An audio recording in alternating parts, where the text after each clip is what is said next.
Huge thank you to Squarespace for sponsoring today's video. If you have tons of drawings and paintings that you'd like to display, Squarespace is an all-in-one platform where you can do just that. I've been using Squarespace for many years now, and I love that I can both display my gallery and my shop. Their award-winning templates are not only user-friendly, but also seamlessly designed. When uploading my latest 320 marker piece for pre-order, I was able to do this instantly and quickly even from my mobile device. If you're looking for a place to beautifully display your drawings and paintings, give Squarespace a try by going to squarespace.com, and when you're ready to launch, go to squarespace.com/JessCarp for 10% off your first purchase of a website or domain. Let's jump right into some helpful tips I put together. Are you looking to improve your drawing skills? Reminding yourself of foundation before getting too complex can help set you in the right direction. I've put together 12 easy drawing warm-ups to help you with your drawing experience. These are often overlooked and may seem redundant. However, these are great for all levels, and you only need a few minutes to put these into practice. In fact, if you look closely, these exercises make up more complex artworks, which is why I believe these tips are important to shine light on to help with both visual creativity and hand mobility. Like any athlete before beginning training, they start with warm-ups. And as artists, there's so much we can do for warm-ups as well. A quick tip that I often need to remind myself is to give my hands a nice stretch, and some light movements will help, especially if you plan on drawing for a longer period of time. If you ever find yourself having any tension in your wrist, this will help alleviate that. And speaking of which, this brings me to the first exercise. For exercise number 1, we're going to practice freehand circles. But before we do that, we have to practice on how we actually use our arm when we draw. This may sound silly, but the way that we hold our pencil and use our pencil plays a huge role on how we can actually draw. Try holding your pencil a bit further rather than keeping a closer grip. This will allow you to alternate pressure, and it won't keep you restricted when drawing. It may be uncomfortable at first, but it's great for getting in the big picture and also staying loose. Play around with the way you hold your pencil and you'll see how it affects your drawings.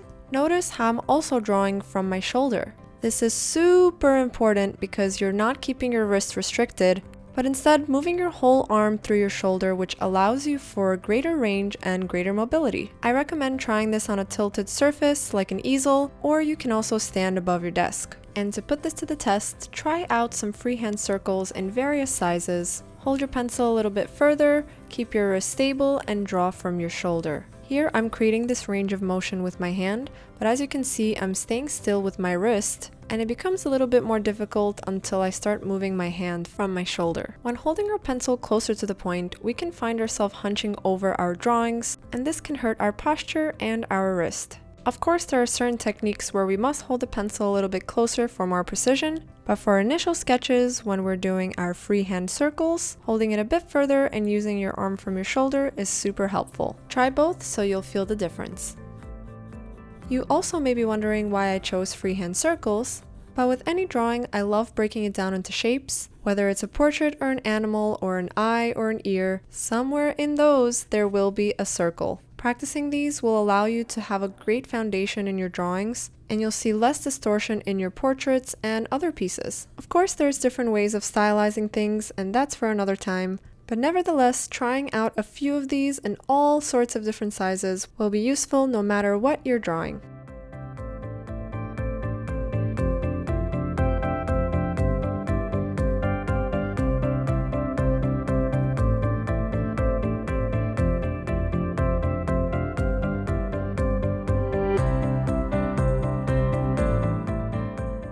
For the second exercise, we will be doing something completely opposite. Feel free to use any of your favorite drawing supply because we will be practicing cross-hatching.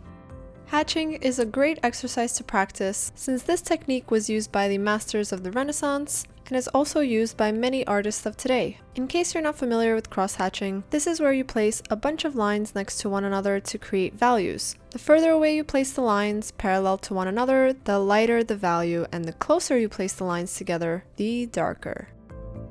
In the previous exercise, we practiced drawing from the shoulder, and now we're switching gears to use our wrist to create these little hatches, and this will allow us to switch gears and introduce a different kind of muscle mobility. For this exercise, I recommend trying a variety of lines parallel to one another, and do your best to keep the same distance throughout. Then you can try crossing the other way throughout. Try some longer lines and then try some little short ones. Try going side to side, up and down, crisscross. The overall objective is to play around and get your hand used to those gestures. Have some fun with it, use different art supplies, play around with different colors, and get acquainted on how the tips of each different art supply work. The only way you'll get comfortable with this and having your hand work in motions this way is if you practice and keep experimenting on your own. It'll take time to create these motions, and soon it becomes muscle memory. Here are some more examples of other lines and hatches you can practice, and to keep things interesting, I recommend switching up the art supplies as well as the kind of colors you use. These are some great basics to start with, but if you're interested in some more in-depth techniques, I have some over on my Patreon, including worksheets and exclusive videos.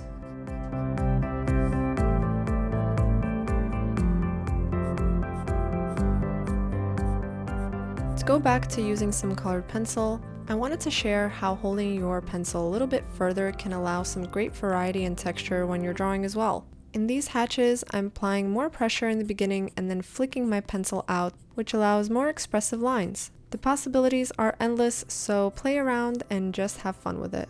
Being aware of this simple idea that the way that we tilt, hold, and arrange our pencil on the paper can provide great variety, especially when you're cross-hatching. I also then recommend trying out some 3D shapes like a sphere or a cube.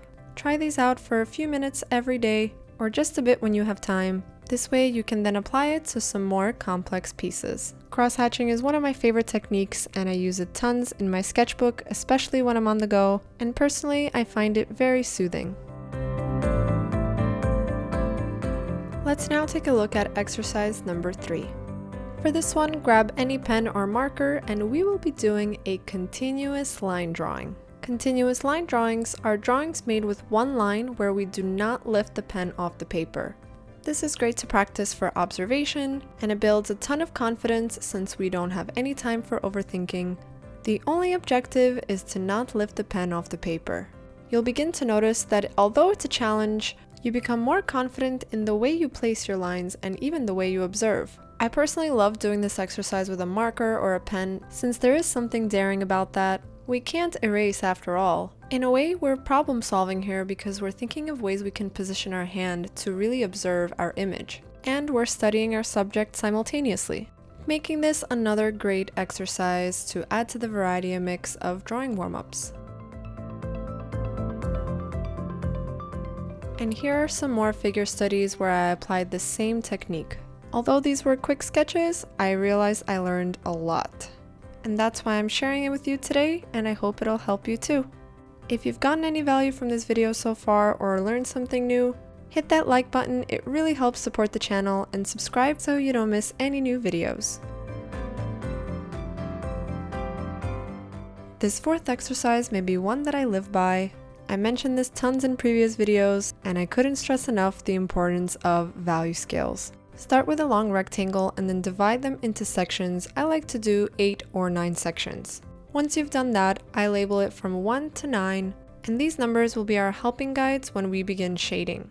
For this exercise, we'll be shading from light to dark, and the goal is to have no values repeat. Once again, this may seem very simple and redundant. However, this is excellent to get the hang of pressure whenever you're using your pencil. It takes some time to get comfortable with consistent pressure throughout, but I promise that trying out this warm-up will help with things such as blending, shading, and just generally your ability to handle the pencil.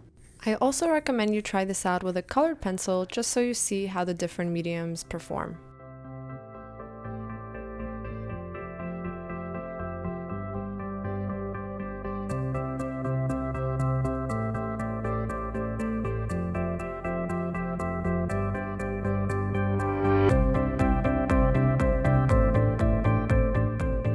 For this exercise, we will be getting into the zone. And after, we'll doodle and noodle and just draw whatever feels good with no pressure. I like to zone out with my favorite music or podcast, so I invite you to put on whatever you like in the background, whatever helps you focus and zone out most, and then just enjoy the process and let the pen lead the way.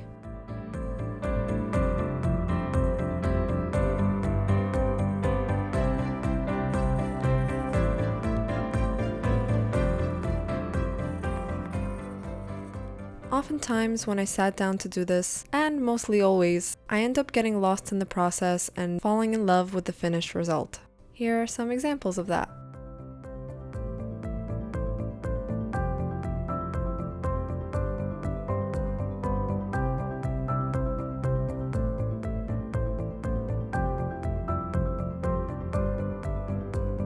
For the sixth exercise, we will be using our non-dominant hand to draw. I'm a righty and draw with my right hand, so I will be using my left hand to draw. And you may have some serious questions as to why. Believe it or not, this will allow us to use different parts of our brain, different muscles, and chances are it won't come out as great as our right hand, which will give us an immediate confidence boost. Just kidding. But for this, grab an object on your desk, anything at all, place it in front of you, and just begin drawing. But I first got to try this with my art teacher in art school, and he made us draw a whole model with our left hand. We were all so confused as to why he was making us do this, but in the end we realized how important it was and how great we felt after, and it was just a fun and interesting experiment.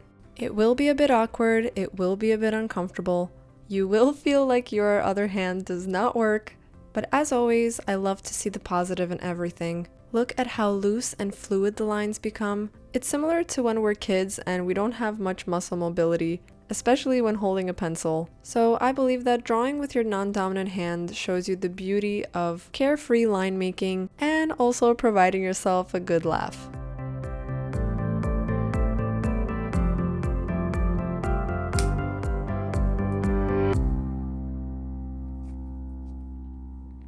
Here's the finished drawing with my non-dominant hand. I actually love the messiness of it, and seeing this inspires me to try this out and incorporate it with my right hand.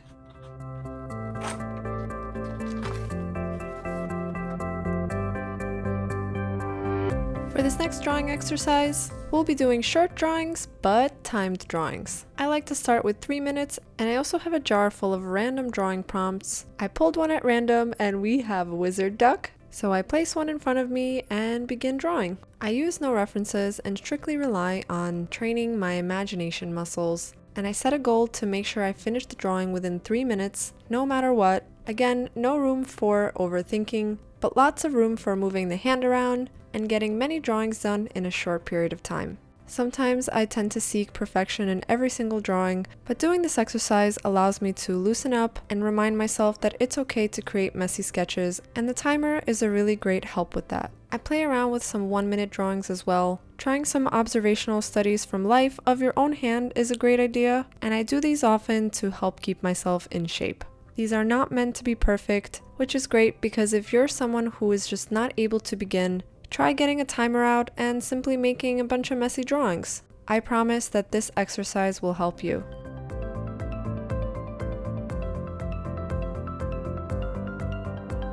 For this exercise, we will strictly rely on line variation. I grabbed a fine liner, a brush nib, and a chisel nib. And during this exercise, the goal is just to create some random lines while changing the pressure you put onto the pen. As you can see, I'm starting off light, and when I press a little more, I can get some great variation.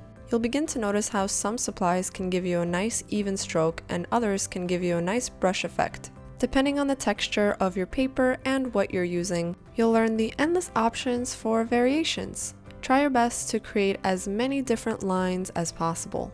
I like to do this before any finished artwork and even when getting a new art supply, because once I play around, I'm able to see how I can apply this to the finished piece.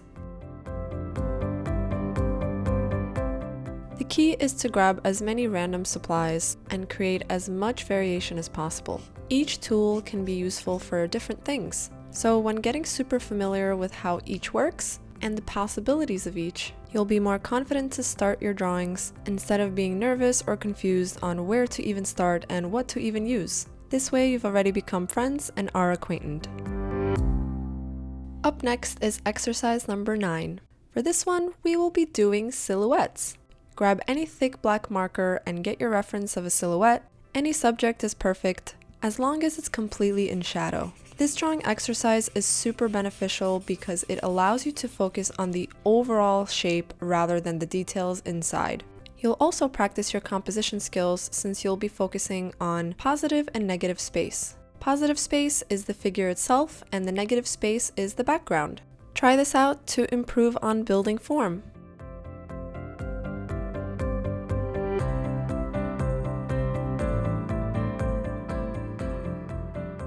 Exercise number 10 is all about creating grids and checkerboards. This is great to warm up with, especially if you want to build a steady arm, and I also think they make pretty cool patterns. Create some flat square shapes and then create some shapes where it's distorted. Do your best to keep these as parallel as possible, and then try some out where you distort it so you can tell the difference. Shade them in one direction in a checkerboard pattern, and this is also great practice for your muscle memory. At times, we may want our lines to be straight and parallel, so I believe practicing this exercise will help with that.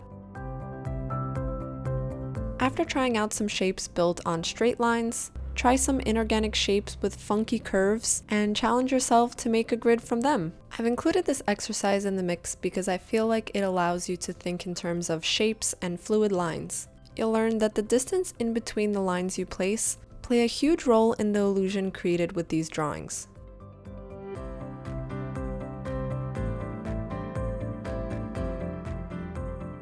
This is also great practice when doing perspective. Draw a triangle and have all the lines meet at one point. Drawing this freehand will get a little shaky and it won't be perfect, but the important thing is that you're practicing the movement of your hand, and in result, gaining even more muscle memory. And in my opinion, I think these make great little pieces on their own.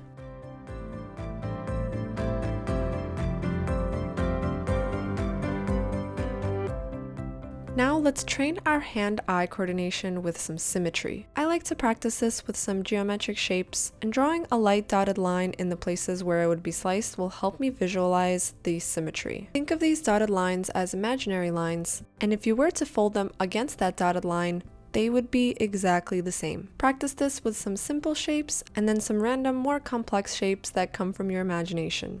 You may be thinking, why on earth are we drawing something so simple? Well, believe it or not, we use symmetry whenever we draw more complex 3D objects. It's often used in still lives, in figures, and when you train your visual language to see this, it can prevent things like portraits or figures to look lopsided when you're drawing. And it's great to keep in mind.